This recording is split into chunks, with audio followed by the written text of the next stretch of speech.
Let me ask you something. When was the last time you saw a station wagon and thought, that thing could survive a war? Probably never. Because Americans spent the last 30 years being told that wagons were for dentists, for soccer moms, for people who gave up. The minivan killed them, the SUV buried them, and the European ones, nobody even knew they existed over here. They just quietly kept running, on bad roads, in bad weather, with bad owners who never changed the oil on time. And they kept running anyway. I found 4 of them sitting on Facebook Marketplace right now for under $5,000. 4 wagons that were never designed to be cool, never designed to win a comparison test, never designed to make you feel anything at all. They were designed to work, and work, and work, until there is genuinely nothing left to work for. One of them has a following in developing countries so loyal it makes Toyota nervous. Another one was so bulletproof that mechanics in 3 continents stopped recommending it because they couldn't make money off it. And number 3? I need you to stay for number 3, because number 3 is the one that makes no sense on paper and every single sense in the real world. These are not exciting cars. This is not a hype channel. But if you've got $5,000 and you want something that refuses to die, you're exactly in the right place. Volvo V70. All right, let's start with the one that every mechanic secretly respects but would never admit to their boss. The second generation. Volvo V70. We're talking 2001 through 2007. And before you say anything, yes, Volvo, Swedish, European. I know. But this is not your grandmother's wagon. This is the wagon that Scandinavian police departments drove into snowstorms and expected back in one piece. This is the wagon that engineers in Gothenburg built to survive winters that would make Minnesota tap out and ask for mercy. Here's what most people in America don't understand about Volvo's engineering from this era. They were not trying to impress you. They were not chasing horsepower numbers or 0 to 60 bragging rights. They were trying to answer one question and one question only. What does it take to make something last in the worst possible conditions? And their answer was to overbuild everything by about 30% more than necessary, thicker door panels, more structural steel than any competitor in the segment.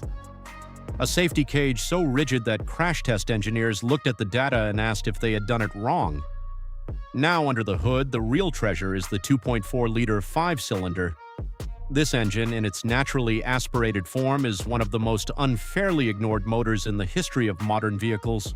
It revs smoothly, it doesn't overheat, it doesn't ask for anything exotic, and it has a documented history of pushing past 250,000 miles on basic maintenance. There are V70 owners in the Pacific Northwest running the original engine past 300,000 miles who use these cars for daily commuting and the occasional camping trip. Not restoration projects, not garage queens, daily drivers. And the way it drives, this is where Europeans always got it right and Americans always got it wrong. The V70 handles like it's reading the road ahead of you. The suspension is tuned for real roads with real imperfections, not for a perfectly smooth test track in California. It absorbs potholes, it tracks straight in crosswinds. It feels like the car is actively cooperating with you rather than just tolerating your inputs. That is a different philosophy from what Detroit was doing at the same time, and it shows the moment you get behind the wheel. Now, if you're going to go out and buy one, here's where you need to be careful. The automatic gearbox on certain trims, specifically the 4-speed unit on earlier models, has a history of getting lazy around the 200,000-mile mark if the fluid was never serviced. Always ask about transmission service history. If the seller looks confused by the question, that tells you everything. Second thing, the rear subframe on these has rust exposure from underneath, especially in cars that came from the Northeast or the upper Midwest. Get under it. Bring a flashlight and a screwdriver and poke at things. If it crumbles, walk away smiling because you just saved yourself a very expensive lesson. And third, the electrical gremlins. Any Volvo from this era can develop quirky sensor issues, things that light up on the dash and mean absolutely nothing catastrophically wrong, but will make your mechanic charge you a diagnostic fee just to tell you to reset it. Buy a cheap OBD reader, learn to speak Volvo. It's not hard once you know the dialect. But here's the bottom line on the V70. You're getting a car that was built with a purpose, maintained by people who genuinely cared, and is now available for less than $5,000 because Americans look at that Volvo badge and think old. What they should think is opportunity, because this car has a decade of driving left in it minimum, and the cargo space alone is worth the price of admission. You can fit an entire IKEA haul in the back of this thing and still have room for regret about your life choices. And speaking of choices, what comes next is a car that wasn't just built to last. It was built by a company that thought durability was the only thing worth engineering for, and they were right. Peugeot 406 brake. Okay, I know what you're thinking.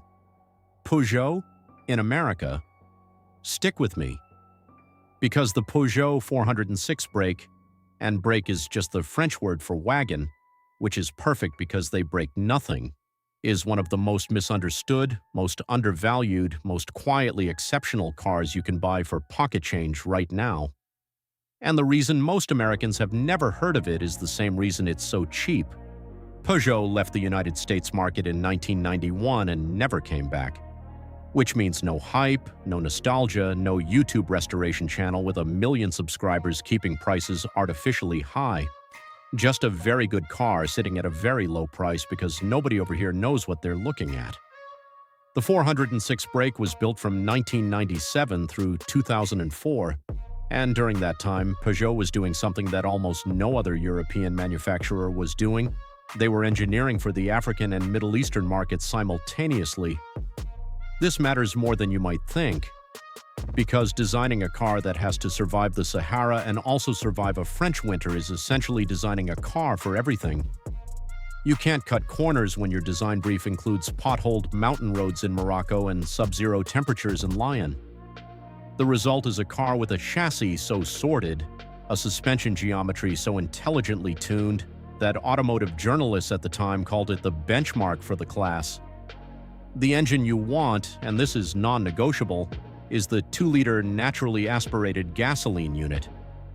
Forget the diesel for now because sourcing diesel mechanics in America who know French diesel systems is harder than explaining French cinema to a golden retriever. The 2-liter gasoline engine is simple, cooperative, and willing. It makes about 136 horsepower, which sounds like not very much until you realize the car weighs about 2,800 pounds, and all that power is going exactly where it needs to go. Highway cruising is effortless, fuel economy is genuinely impressive, and the engine barely breathes hard on the freeway. It's loafing. The interior of this car will genuinely surprise you.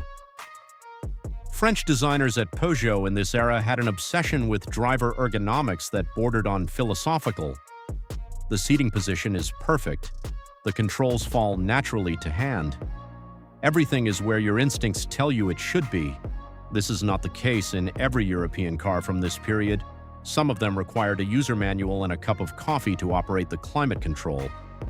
The 406 is intuitive in a way that feels almost American, which is either a compliment or an insult depending on your politics. Here's what you watch for when you go to buy one. Rust, obviously, because we say this every single time and we will keep saying it until every used car buyer in America knows it by heart. The sills underneath the door frames and the area behind the rear wheel arches on the 406 are the primary corrosion points. Check them with a flashlight and an honest eye. Second, the suspension bushings on these wear out with age, not necessarily with mileage, and they can make the car feel vague and wandery over road imperfections. Replacing them is cheap. The parts are available online, but if a seller is asking full price for a car that steers like a shopping cart at Walmart, that's your negotiating room right there. And third, and this is specific to North America, finding a mechanic who has any experience with Peugeot is a genuine adventure. The good news is the mechanical simplicity of the gasoline engine means that any competent independent shop can handle it with a service manual and a can-do attitude. The 406 brake is the car that makes automotive enthusiasts in Europe genuinely confused about why Americans have never discovered it. The answer is geography and distribution. The opportunity is yours because of those exact same reasons. And while the French were doing that, there was a German company doing something very different, something that looked ordinary from the outside and was extraordinary from the inside in every measurable way. Mercedes-Benz E-Class Estate W210.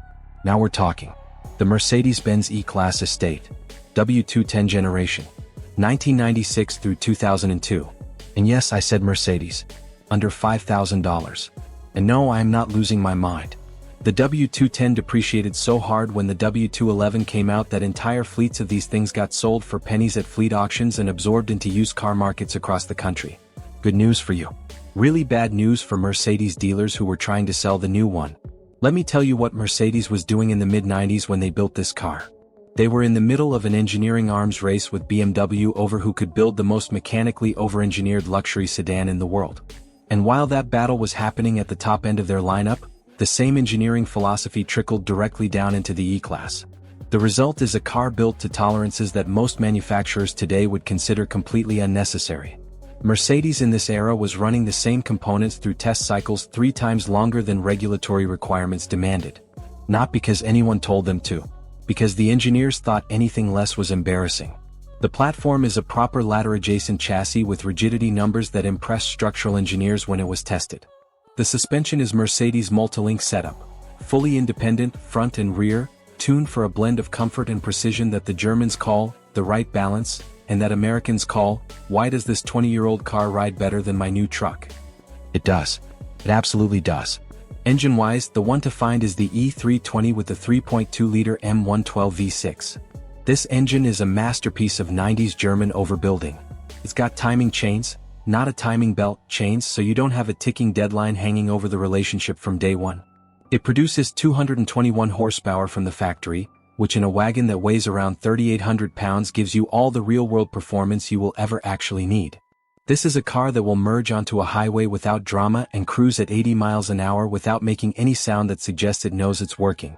And here's the luxury component that nobody talks about when they discuss this car as a budget buy. The interior quality of a W210 Mercedes is categorically different from what you get in any car near this price range. The switchgear feels like it was engineered to outlast the car. The seats are genuinely comfortable for 5 hours of highway driving. The sound insulation was borderline obsessive by 90s standards.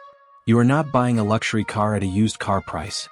You are buying a used luxury car that was built by people who did not know how to build anything less than excellent. Now, the reality check.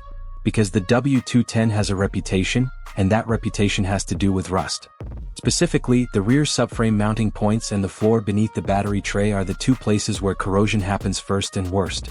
Mercedes used a thinner gauge steel in some underbody areas than enthusiasts would have preferred, and the result is that cars from northern states or Canada can have serious frame rust hiding under otherwise clean paint. This is not a deal breaker if you're buying a car from a dry climate. This is an immediate deal breaker if you find one from Buffalo. The second thing to know is the electrical system. The W210's electronics are complex for the era, and when sensors fail, and some of them will fail, they do so in ways that require diagnostic equipment that your neighborhood oil change place does not own. Find an independent Mercedes specialist before you buy. One conversation with the right mechanic will tell you more about that specific car than 3 hours of test driving. The W210 E-Class Estate is what happens when German engineering sobriety meets genuine luxury. And at $5,000, it's one of the greatest mismatches between price and actual value on the entire used car market. If you find a clean one from a dry state with full service history, you buy it immediately. No negotiation. No sleeping on it. You buy it. And if you think that's the most unlikely car on this list, just wait. Because the last one is the one that absolutely nobody saw coming. Not the internet. Not the forums. Not the guys who've been buying cheap wagons for 30 years. Nobody called this one. And they should have. Skoda Octavia Combi. Alright. This is the one I told you about in the very beginning. The one that makes no sense and every sense at the same time. The Skoda Octavia Combi. And I already know half of you typed Skoda into your search bar and found absolutely nothing familiar, and the other half are already in the comments calling this video a joke. Both groups need to stay seated. Because what I'm about to tell you is going to reframe everything you think you know about what a cheap car can be. Skoda is a Czech car company. They have been building cars since 1895, which means they have been building cars longer than most American car brands have existed. In 1999, Volkswagen Group acquired them. And that is the sentence that changes everything. Because Volkswagen Group didn't buy Skoda to sell them off for parts. They bought them to use them as a platform for deploying Volkswagen engineering at a dramatically lower price point. The Octavia Combi, specifically the second generation 2004 through 2013, is built on the Volkswagen Golf platform. The same platform. The exact same bones. The same engines. The same gearboxes. The same suspension geometry. But sold for 15 to 20% less than the Golf because Skoda carries no aspirational cachet in any English-speaking market. Let that sink in for a second. You are buying a Volkswagen Golf wagon. You are just buying it under a name that nobody at the valet parking stand recognizes. That is the entire proposition. And it is remarkable. The engine to target is the 1.6 or the 1.8-liter four-cylinder gasoline unit. Both of these engines are Volkswagen Group units with documented histories stretching into the 300,000-kilometer range, and for the Americans in the room, that is close to 190,000 miles, on basic maintenance alone. The 1.8 turbocharged version makes 150 horsepower, which in a car this light feels genuinely quick. It pulls cleanly from low revs, it's responsive on the highway, and it doesn't have any of the fragility that plagued direct injection engines and later Volkswagen products. This is the pre-complication era of VW Group engineering, when simplicity was still considered a feature rather than a compromise. The interior of the Octavia Combi is where Skoda made a decision that automotive analysts still talk about. Instead of trying to match Volkswagen aesthetics on a tighter budget, which would have produced a car that felt like a cheap copy, they invested disproportionately in practical quality. The materials are not as soft as in a Golf. But the layout, the space, the thoughtfulness of the storage solutions, the sheer livability of the cabin is better. The cargo area of the Octavia Combi is larger than the Golf's by a meaningful margin. The rear seat has more legroom than most crossovers, costing twice as much. This car was designed by people who actually thought about how a person lives with a car for 10 years rather than how a car looks on a showroom floor for 10 minutes. Now here's where I owe you the truth. Finding a Skoda in America is not as simple as walking onto a lot. They were never officially sold here, which means every example you'll find came over as a personal import or through a specialty importer, and that means you will be dealing with a smaller pool of cars and a slightly elevated level of research.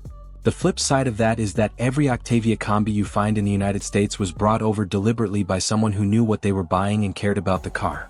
These are not fleet cars. These are not neglected hand-me-downs. They are enthusiast purchases that happen to be sitting at accessible prices. What to check? The DSG dual-clutch gearbox on certain trims can develop a shudder at low speeds if the mechatronic unit fluid has never been serviced. Budget for a DSG service immediately if the car has it. It's not expensive. Skipping it is. The front control arm bushings on higher mileage examples wear and produce a clunking sound over slow speed bumps that sounds catastrophic and costs less than $200 to fix. And the sunroof drain tubes on cars with panoramic roofs can clog and direct water into the interior if the car has been sitting under trees for extended periods.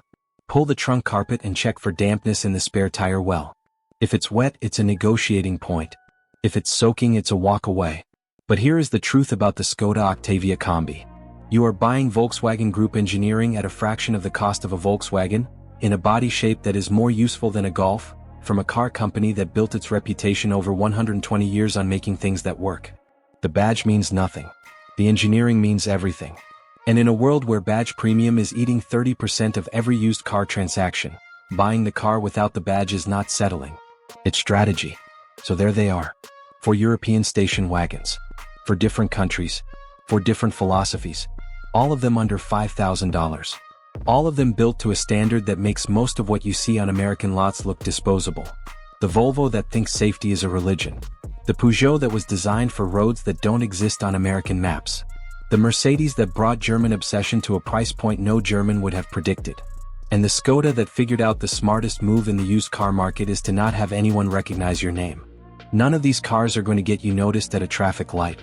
None of them are going to start a conversation at a car meet. But every single one of them is going to start on a Tuesday morning in January when it is 12 degrees and you stayed out too late and you have 30 minutes to get to work. And that is a promise that no amount of badge prestige can make. If this video helped you think differently about what a $5,000 car can actually be, smash that subscribe button right now. I mean it. Hit it like it saved you a car payment. Drop a comment telling me which one you'd actually buy and why. I read every single one and I will argue with you personally if you sleep on the Skoda. Share this with the person in your life who keeps talking about buying something new. Show them this. Save them from themselves. More videos like this are coming. Cars the market hasn't figured out yet. Value hiding in plain sight. I'll see you in the next one.